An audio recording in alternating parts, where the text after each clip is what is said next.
విస్తృత స్థాయి కార్యవర్గ సమావేశానికి అధ్యక్షత వహించిన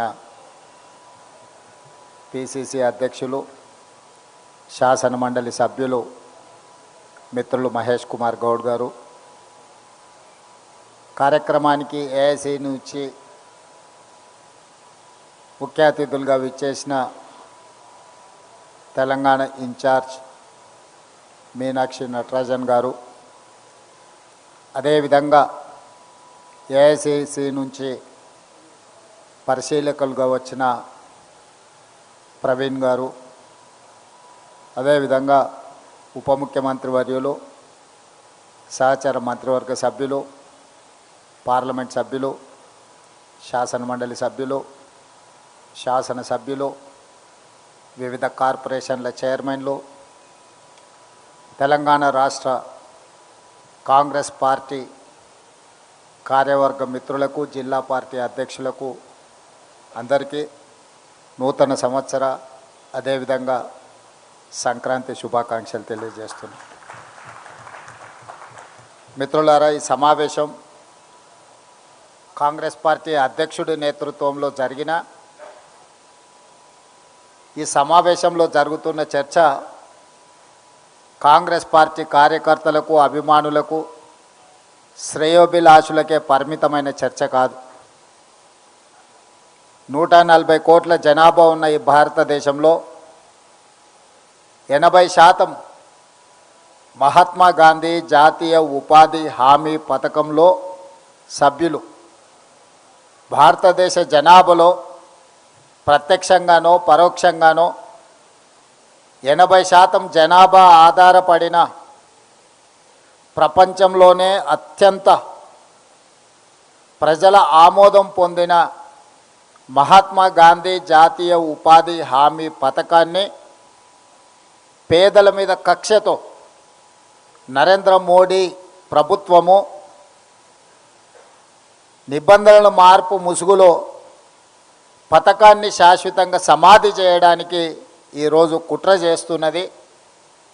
అందుకు చట్టసభలను వినియోగించి మాకు అధికారం ఉంది, మాకు మెజారిటీ ఉంది, మేము పేదలను అణచివేస్తాం, ఒకనాడు భారతదేశ స్వతంత్ర పోరాటంలోనే కాదు సామాజిక సంఘకర్తలు అందరూ కొట్లాడి వెట్టి చాకిరి నుంచి విముక్తి కలిగించిండ్రు.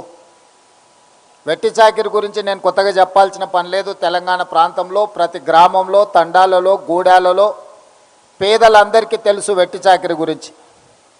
ఒకప్పుడు దేశ్ముఖుల దగ్గరనో, గడీల దగ్గరనో, దొరల దగ్గరనో పేదలు కట్టు బానిసలుగా వెట్టి చాకిరి చేస్తూ బతికేవాళ్ళు. వాళ్ళు దయదలిచి పెడితే తిన్నట్టు, లేకపోతే వాళ్ళ దయా దాక్షిణ్యాల మీదనే జీవించే పరిస్థితులు ఆనాడు వెట్టి చాకిరిలో ఉన్నాయి. ఈ వెట్టి చాకిరి నుంచి విముక్తే కాదు, దేశ ప్రజలకు స్వతంత్రాన్ని ఇచ్చి దేశ ప్రజలకు ఓటు హక్కును కల్పించింది కాంగ్రెస్ పార్టీ, మహాత్మా గాంధీ, డాక్టర్ బాబాసాహెబ్ అంబేద్కర్. ఈనాడు గతాన్ని ఒక్కసారి గుర్తు చేయాలి. భవిష్యత్ తరాలకు మనం చెప్పవలసిన బాధ్యత ఈ సమావేశంలో ఉన్న ప్రతి ఒక్కరి మీద ఉన్నది. దేశ స్వతంత్రం వచ్చిన తర్వాత ఈ దేశాన్ని ఏ విధంగా ముందుకు తీసుకెళ్ళాలి, ఈ దేశంలో పరిపాలన ఏ విధంగా కొనసాగించాలని చర్చ జరగడానికి ఆనాడు కాంగ్రెస్ పార్టీ కాన్స్టిట్యూయెంట్ అసెంబ్లీని ఏర్పాటు చేసింది. మేధావులను, ఆనాడు పరిపాలనలో భాగస్వాములందరినీ, చట్టాల మీద అవగాహన ఉండి ప్రపంచ దేశాలలో జరుగుతున్న పరిపాలన మీద అవగాహన ఉన్న వాళ్ళను ఏర్చి కూర్చి దానికి చైర్పర్సన్గా డాక్టర్ బాబాసాహెబ్ అంబేద్కర్ గారిని రాజ్యాంగాన్ని రచించడానికి ఆనాడు కాంగ్రెస్ పార్టీ నియమించింది. ఆ సందర్భంగా చాలా చర్చలు జరిగినాయి, సూచనలు వచ్చినాయి, వాదోపవాదాలు జరిగినాయి. భారతీయ జనతా పార్టీ భావజాలం ఉన్నవాళ్ళు ఈ దేశంలో పేదవాళ్లకు ఓటు హక్కు ఉండడానికి వీలు లేదు, కేవలం శ్రీమంతులకు, ఉన్నత వర్గాలకు మాత్రమే ఈ దేశంలో ఓటు హక్కు ఉండాలని ఆనాడు వాదించారు. అప్పుడు మహాత్మా గాంధీ గారు, డాక్టర్ బాబాసాహెబ్ అంబేద్కర్ ఈ పేద ప్రజలకు నేను ఇచ్చే ఆయుధమే ఓటు, ఓటు అనే ఆయుధం ద్వారా వాళ్ళు హక్కులను సాధించుకుంటారని మొట్టమొదట పేదలకి దేశంలో తమల్ని పరిపాలించడానికి అవసరమైన చట్టాలను శాసనాలను చేసే ప్రతినిధులను ప్రతి 5 సంవత్సరాలకు ఒక్కసారి ఎన్నుకునే అధికారము, ఆ అధికారమే ఓటు అనే ఆయుధాన్ని ఆనాడు పేదలకు భారతీయ జనతా పార్టీ పూర్వాశ్రమంలో ఉన్న జనసంఘ కావచ్చు, ఆ వాసనలో ఉన్న వాళ్ళ యొక్క ఆలోచనకు వ్యతిరేకంగా ఆనాడు కాంగ్రెస్ పార్టీ, మహాత్మా గాంధీ గారు, డాక్టర్ బాబాసాహెబ్ అంబేద్కర్ గారు పేదలకు ఓటు హక్కు ఇచ్చి ఈనాడు ఉన్న రాజ్యాంగాన్ని మనకిచ్చారు.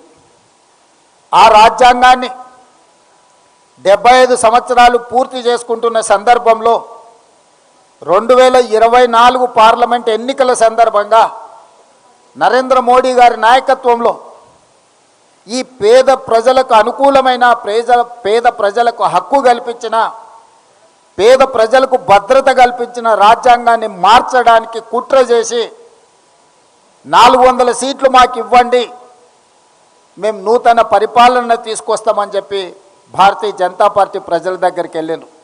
అప్పుడు కాంగ్రెస్ పార్టీ శ్రీమతి సోనియా గాంధీ గారు, మల్లికార్జున్ ఖర్గే గారు, రాహుల్ గాంధీ గారు వీళ్ళు ఈ రాజ్యాంగాన్ని మార్చడం ద్వారా పేదలకు అన్యాయం చేసి పేదల హక్కులను కాలరాసి కార్పొరేట్ కంపెనీలకు ఈ దేశాన్ని మళ్ళీ తిరిగి అప్పచెప్తారు.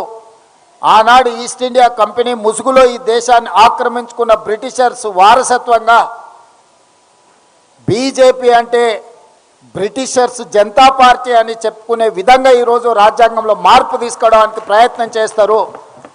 ప్రజాస్వామ్యమే ప్రమాదంలో పడబోతున్నది. ప్రజలంతా జాగ్రత్తగా ఆలోచన చేయండి. డాక్టర్ బాబాసాహెబ్ అంబేద్కర్ గారు ఇచ్చిన రాజ్యాంగాన్ని బీజేపీ రద్దు చేయబోతుంది అని చెప్పి రాహుల్ గాంధీ గారు, ఖర్గే గారు అన్ని రాష్ట్రాలు తిరిగి ప్రజల్ని అప్రమత్తం చేసిండ్రు. అందుకే అత్యంత అంబేద్కర్ గారి ప్రభావితమైన రాష్ట్రాలైన మహారాష్ట్ర, ఉత్తరప్రదేశ్లో భారతీయ జనతా పార్టీని, ఎన్డీఏను తుడిచిపెట్టేసిండ్రు అక్కడ. అందుకే ఈరోజు భారతీయ జనతా పార్టీ 240 సీట్ల దగ్గర ఆగిపోయింది. ఎన్డీఏ కూటమి ఈరోజు అధికారంలోకి రావడం వల్ల, వాళ్ళు ఆశించిన 400 సీట్లు సాధించకపోవడం వల్ల రాజ్యాంగాన్ని సమూలంగా మార్చి వాళ్ళకు అనుకూలంగా రాసుకోవాలన్న ఆలోచన వాయిదా పడ్డది. ఎప్పుడైతే రాజ్యాంగాన్ని మార్చలేకపోయినో, ఎప్పుడైతే పేదల హక్కులను కాలరాసి ఈస్ట్ ఇండియా కంపెనీలకి ఈనాడు ఉన్న అదానీ అంబానీలకి దేశాన్ని అప్పజెప్పాలన్న ప్రణాళిక వాళ్ళు కుట్రపూరితంగా ఆలోచన చేసినరో అది అమలు చేయలేకపోయినరు. అందుకే ఈరోజు ఆ పథకాన్ని, ఆ ఆలోచనని ఇంకొక రూపంలో అమలు చేయాలని బయలుదేరారు. అదే ఈనాడు ఓటర్ల ప్రక్షాళన అని చెప్పి ఎస్ఐఆర్ తీసుకొచ్చిండ్రు. తద్వారా ఈ దేశంలో ఉండే మైనారిటీలు, పేదలు, దళితులు, ఆదివాసీలు, గిరిజనులను, అత్యంత నిరుపేదలను, ముఖ్యంగా నిరుపేదకు, భూమి లేని వానికి, సొంత ఇల్లు లేని వానికి రక్షణ ఓటే. ఓటు ఒక్కటే ఆయుధం. ఇల్లు లేని వాడికి, ఆస్తి లేని వాడికి గుర్తింపే ఓటు. ఇవాళ గుర్తింపును తొలగించాలి, ఓట్లను తీసేయాలని ఎస్ఐఆర్ తీసుకొచ్చిండ్రు. ఎప్పుడైతే ఓటు హక్కు తీసేస్తాడో అతని ఆధార్ కార్డు పోతుంది, అతని రేషన్ కార్డు పోతుంది, అతనికి ప్రభుత్వం నుంచి అందే సంక్షేమ పథకాలు రద్దయిపోతాయి. చివరికి దేశంలో ఉండాలనా లేదా అని అంటే అతను ఉండాలనా లేదా అని నిర్ణయించేది కూడా భారతీయ జనతా పార్టీ చేతిలోకి వెళ్తుంది. అట్లా కోట్లాది మంది పేదలని ఈ దేశ పౌరులే కాదు అని చెప్పి వాళ్ళని తిరిగి వెట్టి చాకిరి కింద బానిసలుగా తయారు చేయడానికి ఈరోజు భారతీయ జనతా పార్టీ కుట్ర చేస్తుంది. ఈరోజు ఎస్ఐఆర్ వెనకాల ఒక పెద్ద కుట్ర ఉన్నది. రెండవది, వెట్టి చాకిరి నుంచి రైతు కూలీ సంఘాల పోరాటం వల్ల కూలీ చేసేవాడికి కూలీ నిర్ధారించే కనీస వేతన చట్టాన్ని ఆనాడు ఎంతోమంది పోరాటం చేస్తే కాంగ్రెస్ పార్టీ కూలీలకు కూడా హక్కు కల్పించి కనీస వేతన చట్టాన్ని తీసుకొచ్చి దాన్ని అమలు చేయడానికి ఒక వ్యవస్థను ఏర్పాటు చేసి ఈరోజు కూలీ పనికి కూడా లెక్కగట్టి ఇవ్వాలి, శ్రమ దినాలకు, శ్రమ గంటలకు కూడా మీరు వేతనాలు చెల్లించాలని చట్టాన్ని కాంగ్రెస్ పార్టీ తీసుకొచ్చింది. వాళ్ళకు పని దొరక్కపోతే పని కల్పించడానికే, పని లేని పేదలకు, భూమి లేని పేదలకు, ఇల్లు లేని పేదలకు రక్షణ కల్పించడానికి, ఆహార భద్రత కల్పించడానికి మహాత్మా గాంధీ జాతీయ ఉపాధి హామీ పథకాన్ని తీసుకురావడం ద్వారా పేదల యొక్క ఆత్మగౌరవాన్ని పెంచాలి అని శ్రీమతి సోనియా గాంధీ గారు ఆలోచన చేసి మన్మోహన్ సింగ్ గారు ప్రధానమంత్రిగా ఉన్నప్పుడు ఈ చట్టాన్ని అమలు చేయడం జరిగింది. దానికి ప్రధానమైన స్ఫూర్తి ఆనాడు ఉమ్మడి ఆంధ్రప్రదేశ్ మెదక్ జిల్లాలో పునాది పడ్డది. తెలంగాణ మెదక్ జిల్లా నుంచి స్ఫూర్తిని తీసుకొని కొప్పుల రాజుగారు అధికారిగా చట్టాన్ని తయారు చేసి ఈ చట్టాన్ని ఆంధ్రప్రదేశ్ అనంతపూర్లో మొట్టమొదట ప్రధానమంత్రి సోనియా గాంధీ గారు వచ్చి ఈ జాతీయ ఉపాధి హామీ పథకానికి స్ఫూర్తి మనమే, మొట్టమొదటి దేశంలో అమలు చేసింది మనమే. ప్రపంచానికే ఆదర్శంగా ఉన్న ఉపాధి హామీ చట్టము అమలు జరగడానికి తెలుగు రాష్ట్రాలే ప్రధాన కారణము. ఆనాడు సోనియా గాంధీ గారు, మన్మోహన్ సింగ్ గారు ఇక్కడి నుంచి పథకాన్ని ప్రారంభించారు. ఈరోజు ఉపాధి హామీ చట్టము అమలు జరిగితే గ్రామీణ ప్రాంతాలలో వలసలు ఆగిపోయినాయి, వెట్టి చాకిరి ఆగిపోయింది, ఆత్మగౌరవం పెరిగింది. పని దినాలకు, పని గంటలకు డిమాండ్ చేసి తీసుకునే పరిస్థితిలో కార్మికులు వచ్చిండ్రు, కూలీలు వచ్చిండ్రు.